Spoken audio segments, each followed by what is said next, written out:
is everyone out there? I love it.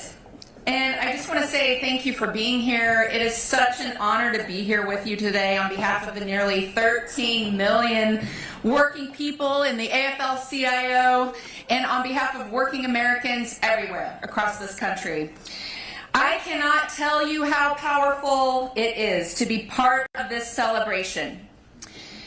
For someone who, to me, is an unsung hero in our national story, who has inspired millions of women, millions of workers, and is directly responsible for so many of the rights and benefits we have as working people today across this country.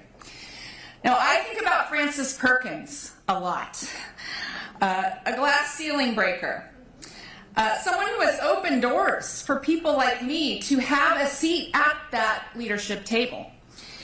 She gave this great speech at the American Association of University Women in 1939. She was 6 years into her role as the Secretary of Labor, first woman, of course, cabinet member, we know. It was at the tail end of the Depression, and the New Deal had been implemented. And as she went to the stage, she pulled out this little handwritten note that she had written actually 8 years earlier.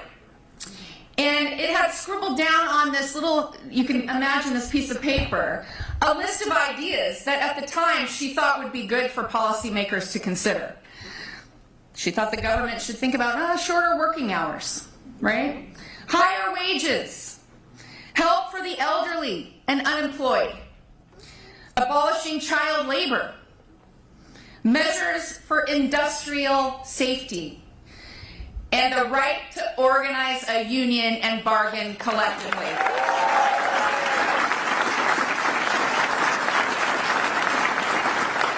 Those ideas that as she gave that speech were all now a reality. And she said they were made possible because at no point did anyone in the administration say, "We're satisfied." That's good enough. President Roosevelt, Secretary Perkins, every worker who stood with them, they kept fighting. And as Frances Perkins said in that speech, and I quote, "A healthy discontent keeps us alert to the changing needs of our time." President Biden, since you were first coming up in the Senate, you've led with that same spirit that Frances Perkins was talking about. That ability to say, we are not satisfied, that's not good enough for workers and families all over this country. They deserve dignity, they deserve respect, they deserve a fair shot. Because of you and Acting Secretary Julie Su and this team, we have taken massive steps forward these last 4 years.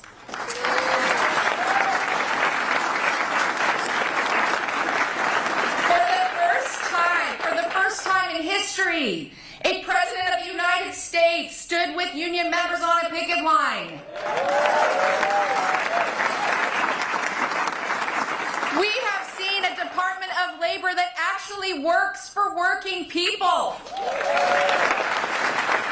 We've seen overtime expand and non-competes banned and generational investments in this country that are creating millions of good union jobs. Nothing short of amazing. It's a historic record. And we're going to move forward with that same healthy discontent that Secretary Perkins spoke about. We're going to defend that record and fight to build on it every single day. And I am so honored now to introduce someone who has led the Department of Labor in a way that Secretary Perkins would be damn proud of. She has taken the fight to anyone who tries to exploit working people. She has stood with our unions. She has turned DOL into a true house of labor. Yeah. And I'll just say, I have watched her, and I have seen how she has helped navigate through conflict all across this country. When we've seen workers rising up in historic numbers, she has been there and helped with contract fights and settle strikes and really delivered for working people. So with that, it is my great honor to introduce Acting Secretary of Labor, Julie Su.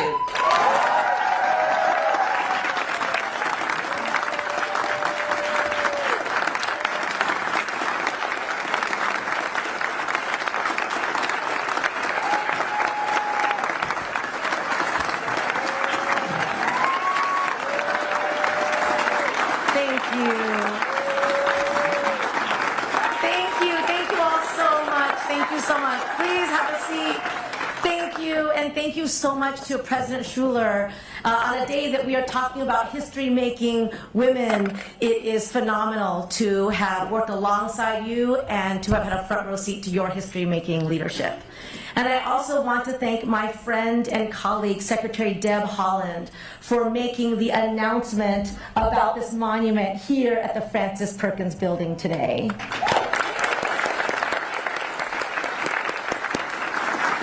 So this is no ordinary day at the Department of Labor.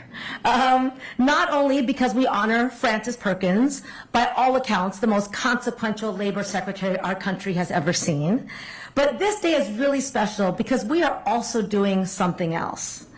So today, we are at the Department of Labor. We are honoring a Secretary of Labor with all of you, dozens of labor leaders and labor organizers and our labor champions in Congress.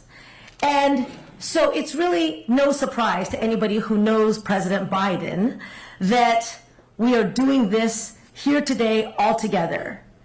It's sort of like that commercial about Reese's peanut butter cups.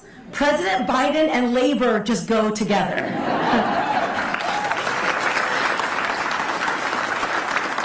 Now, Mr. President, you have made history time and time again with your commitment to working people. And while you are here to honor one of my predecessors, we're here to induct you into the Labor Hall of Honor.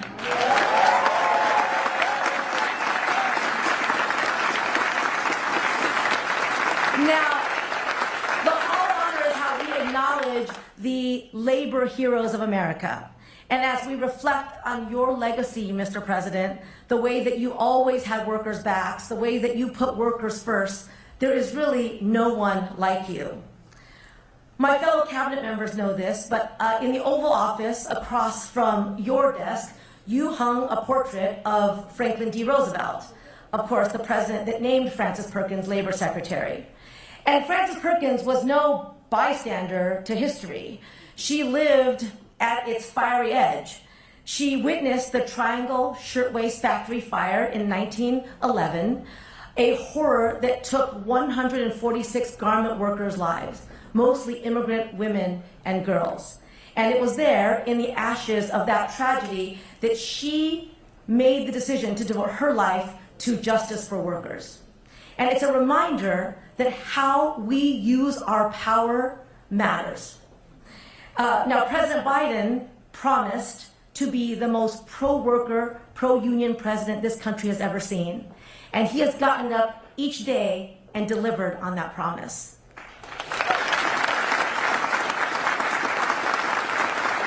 Never before has a president wielded the power of the office so unapologetically on behalf of the people who break their backs, building our bridges, teaching our children, picking our crops, nursing our sick, making the things we rely on, connecting our communities, and making our country function. And never before has a president so thoroughly dismantled the rusty machinery of trickle-down economics.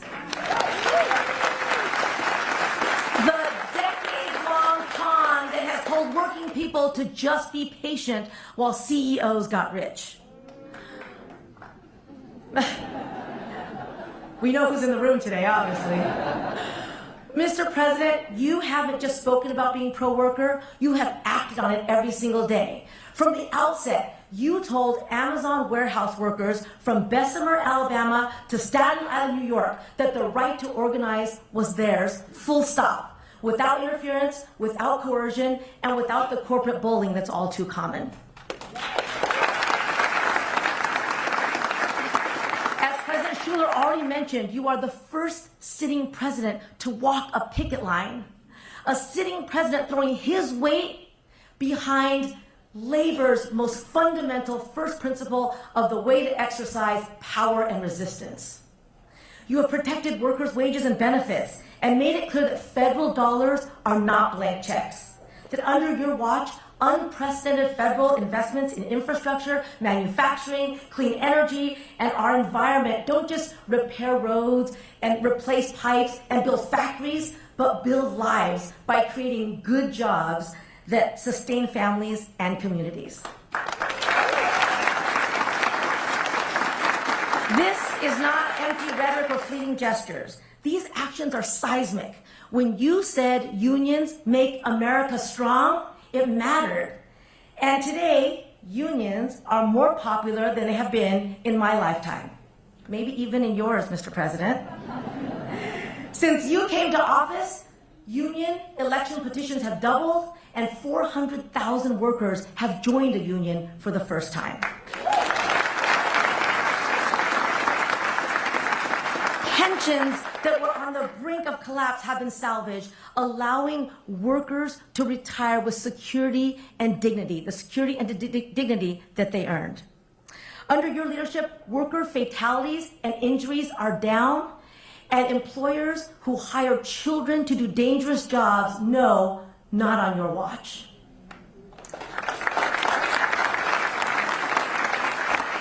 Under your leadership, the department and the National Labor Relations Board have roared back to life, enforcing laws with the ferocity that workers deserve.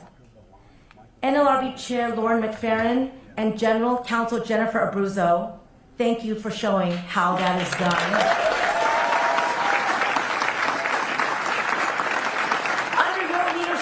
You said that a worker-centered president should have a worker-centered trade strategy. And U.S. Trade Representative Catherine Tai showed us how that is done.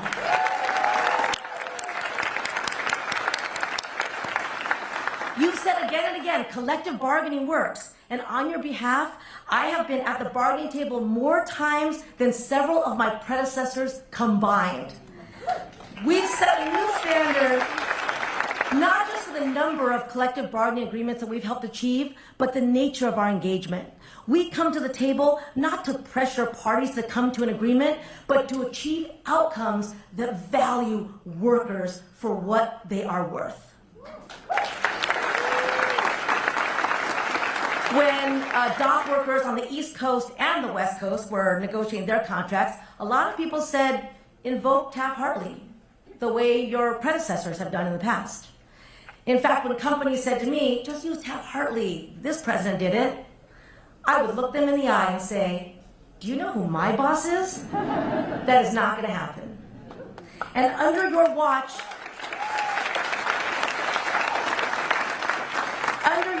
workers from auto workers to airline flight attendants, from hospitality to healthcare, from actors and writers to machinists to longshoremen have won record contracts. And those gains, most of them are locked in for the next 4 years or more.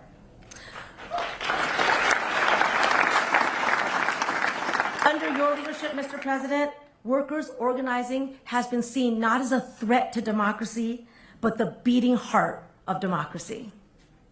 So, thank you, Mr. President, for your courage, for your clarity, and your unwavering commitment to the simple but revolutionary idea that workers deserve their fair share. Thank you for nominating me 2 years ago to be your Secretary of Labor, and for entrusting me and the people who work in the Francis Perkins building with the profound responsibility to help you deliver on your promise to the working people across this country, that you saw them, you heard them, and you were going to fight for them. Only under your leadership would the things that we've accomplished even be possible or imaginable. And the story of that generational impact has still yet to be fully told. To me, the Hall of Honor is about making sure that those who have shaped our country's labor history are forever enshrined for all to see and to learn about. I have inducted working people, farm workers, garment workers, LGBTQ workers, into the Hall of Honor. Those workers have changed the course of history. And today, it is a point of immense personal and professional pride to induct the best advocate and ally these workers have ever had. Scranton Joe, Union Joe, President Joseph R. Biden, the 46th President of the United States.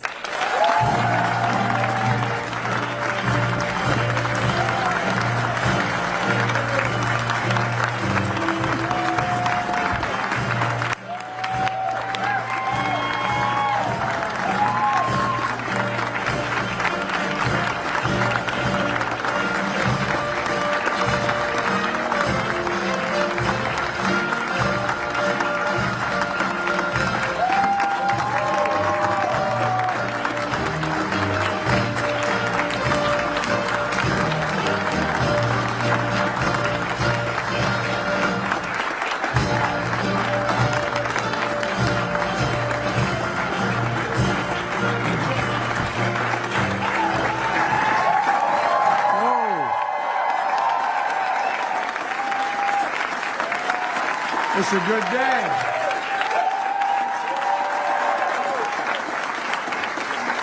Thank you, Acting Secretary Sue.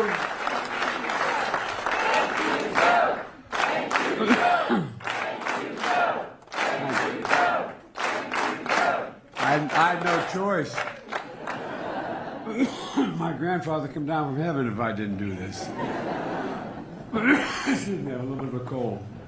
Folks, you know, it's an incredible honor.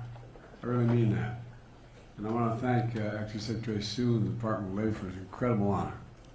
You know, I measure the importance of any award I ever received. Basically, character and consequence of the organization that's bestowing it. And the Department of Labor is an organization of character and consequence. And I'm honored.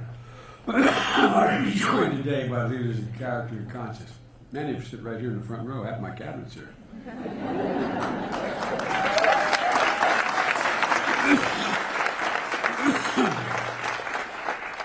I want to thank all the labor leaders here today, including Liz and the AFL-CIO, members of the cabinet, including Interior Secretary Deb Haaland. You know, you talked about that list that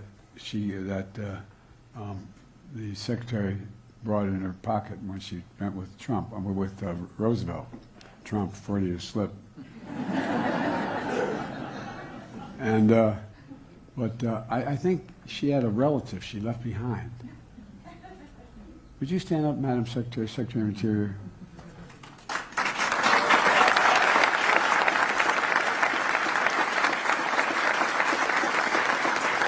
I've been around a long time. She's the only secretary I've ever worked with or had working for me. When I say that's done, she said, no, we have this to do now. Thank you, kiddo.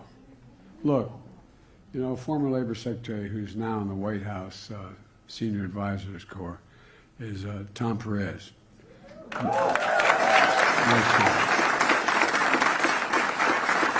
Tom, thanks for sticking with me. And members of Congress, including Maine Senator Angus King and Shirley Pingree, where are you guys? All over here. Okay, there you go. And by the way, last night we were doing a Christmas event at the house, and I get finished talking to a group of folks from labor, and my wife said, and by the way, his wife's a member of a labor union too. I'm Joe Biden's husband. She's not here today, but she's been a long-time union member of the National Education Association. And it's fitting of all these powerful women here that were gathered at headquarters of the Department of Labor. Named after one of America's greatest labor leaders. Now that's not hyperbole. Frances Perkins. You know, we're honored to be joined by her grandson, Tomlin. Where are you, Tomlin? Thank you, Brad.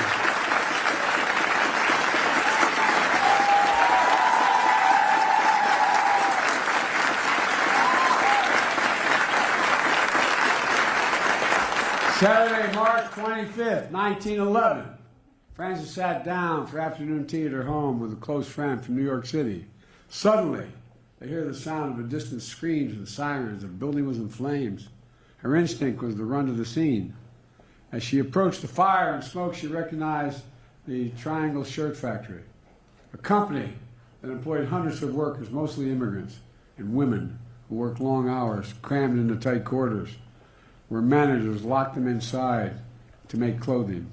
In an instant, those workers were trapped in a brutal blaze with no safe exit.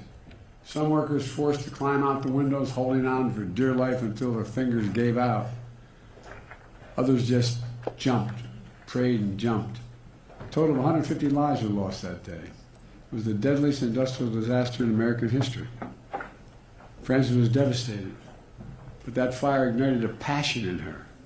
It strengthened her resolve to fight even harder for working Americans and working families. In her decades of service, she became a fierce defender of unions and workers' rights, an architect of the New Deal, the first woman cabinet secretary, I increased on that a little bit. Because I know what my family's like. All the really bright people in my family are women. And the longest serving Secretary of Labor in American history. God love him. And the story goes, after Franklin Roosevelt asked her to become his labor secretary, Frances Bergen immediately responded by outlining her goals, what she wanted done. She said, I want unemployment relief, overtime pay, child labor laws, minimum wage, workers' compensation, national health insurance, and Social Security. Many of the benefits we take for granted as a consequence of Frances' dedication, insight, and courage. But that, can you imagine walking up to Roosevelt saying, oh, here, I'll take the job, but here's the deal, man. Let's get this straight. Like I said, a little bit like when I asked Frances to do my job. Hard-fought battles with Teamsters and, a real testament to her skill as an advocate for public service. An example that through the Fair Labor Standards Act, she cemented the idea that if you're working a full-time job, you shouldn't have to live in poverty. A simple proposition. If you work a little extra, you should have extra money for overtime. Not a crazy idea. Some even argue about it now. Frances understood it, my dad taught me. And you've heard me say this 1,000 times, but he really would say this. He said, Joey, a job's about a lot more than a paycheck. It's about your dignity. It's about respect. It's about your place in the community. It's about being able to look your kid in the eye and say, honey, it's going to be okay, and mean it. That's my dad. In fact, during her 12 years in office, she accomplished everything on her list except expanded health care for health insurance. It took 65 years later at a guy named Barack Obama and I to get the Affordable Care Act.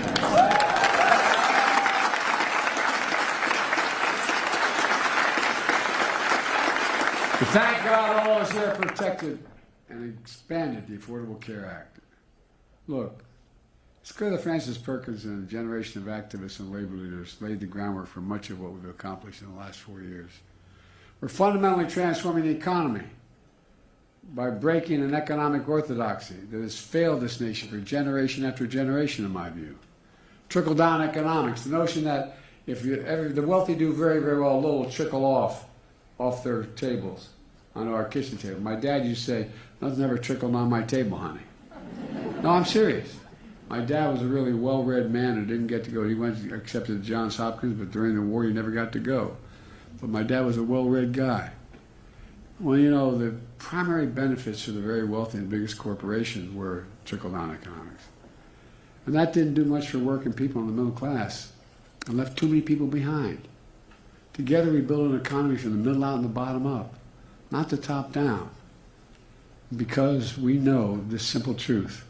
Wall Street didn't build America. The middle class built America. And unions built the middle class. That's a fact.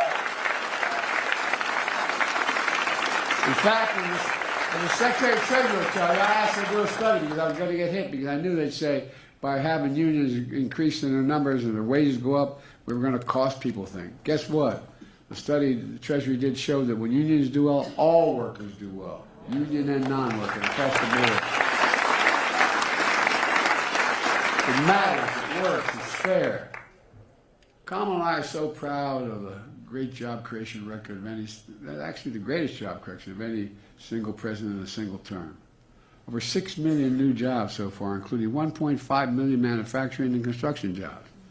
Good paying jobs you could raise a family on, don't have to require a 4-year degree. And get this, there are more women, especially mothers in the workforce, than ever before in American history.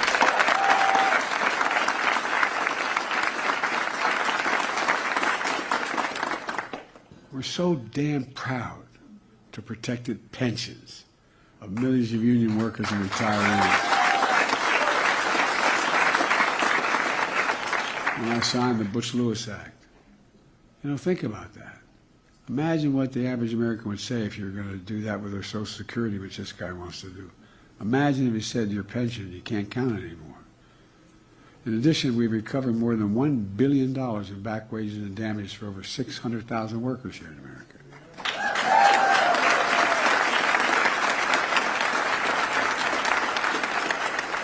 We push for a right to a living wage and a right to overtime pay. Jobs and factories are coming back home to America because we invested in an American agenda. We're modernizing American infrastructure. Last guy had the job, he had infrastructure week every week. Didn't build a damn thing. Well, guess what? We built a lot, and guess what's coming? Look, folks, one of the things that is frustrating, I knew this was going to happen because I've been around a long time. I talked over to the Secretary of Agriculture and other places. Guess what? All the things, we have $1.4 trillion in economic and infrastructure growth. That's thousands of good paying jobs.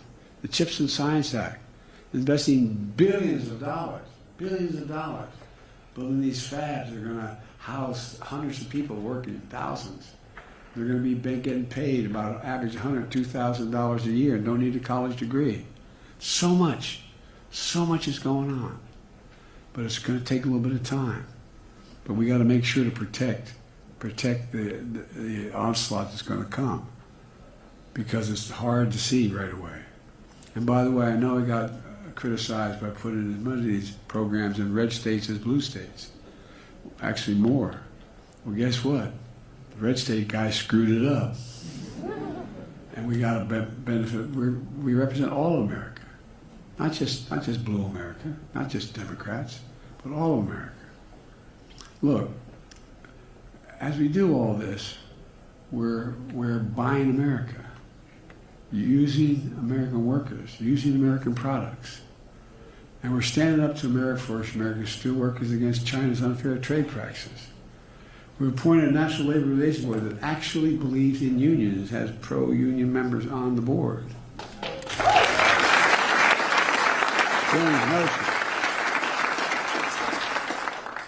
And a special thank you to the chair of the board, Lauren McFerrin.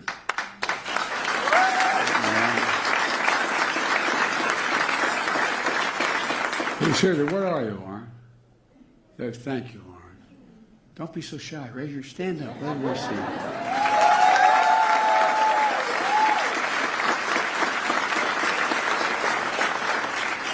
There's no accident that petitions to form unions have doubled under my presidency. I got all this credit for walking the picket line. It never crossed my mind not to walk the picket line. No, I'm serious. I didn't think it was any big deal. I walked a lot of picket lines. In fact, I was president. I hadn't thought about that. But Pamela walked the picket line. We support the right to fair contracts. Here's one, that doesn't get enough attention. When workers in sectors like construction, manufacturing, mining inhale toxic silica dust on the job, it can lead to lung cancer and other deadly diseases. It's been a major problem for decades, even under Secretary Perkins. She led an investigation, but despite the science, big business blocked the regulation. But not on our watch, not on your watch. With your help, we carried France's mantle, and issued a rule that finally reduces such dangerous exposure. And by the way,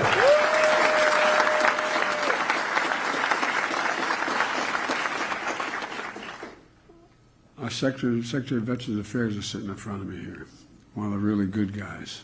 I really mean it.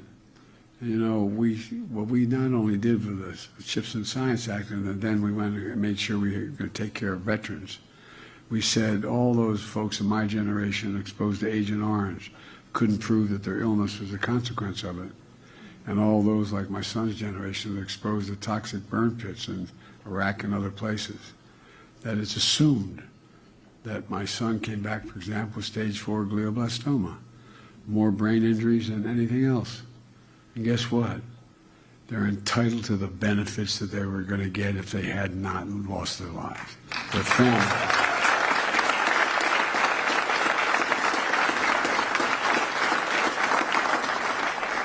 And to ad lib here a little bit, I think the American people are beginning to figure out all we're doing is basically decent and fair. Just basically decent and fair. We have a lot of sacred obligations. I got in trouble for saying this before. But we only have one truly sacred obligation: to prepare those we send into harm's way and prepare for them and their families when they come home. And that's a simple proposition. Finally, that's happening. What you got, another million now? 1 million you're taking care of. Make no apologies. I'm so damn proud of that.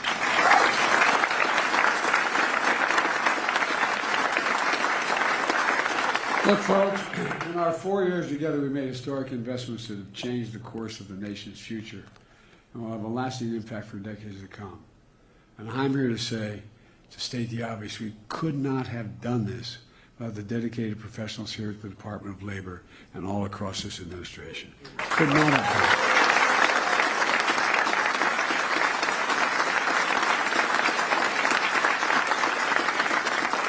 And I'm damn proud to be known as the most pro-labor administration in American history, because we are. We are. We make no apologies.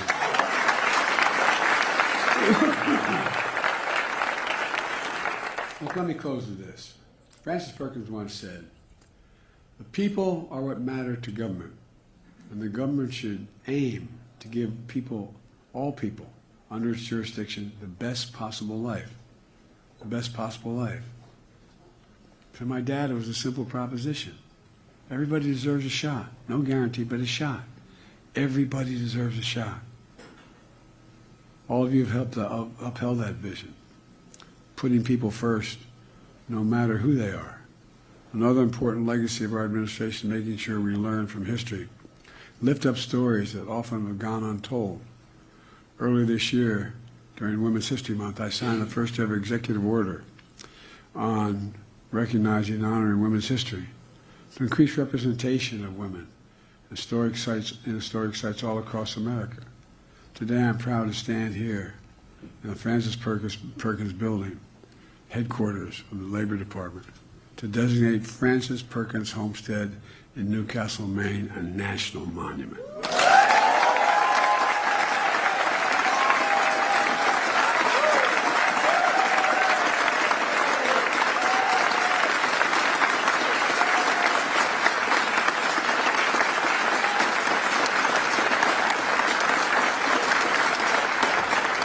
Secretary Holland is also going to be announcing 5 new National Historic Landmarks to honor women's contributions to American history. It includes Charleston Cigar Factory, where black women led workers strike to oppose gender and racial discrimination, advocate for better pay for working conditions. Look,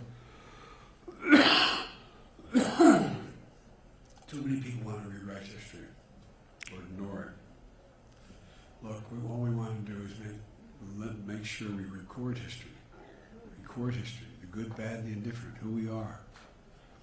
I was able to show up in an Indian country and apologize for what we did to the Indian Americans, for the schools we made them go to and took them right off the reservations with their parents. Throughout our history, women's vision and achievements have strengthened this nation, to state the obvious. That's why I've kept my commitment to have an administration that looks like America, It includes having more women in senior access all across the board, starting with my amazing Vice President, Kamala Harris.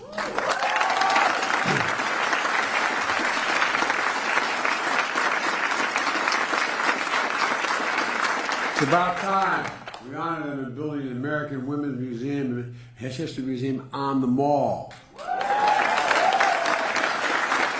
And the Women's Suffrage National Monument on the National Mall. And by the way, it's time for Congress to move and authorizing that legislation moving forward. They should do it now before this Congress ends.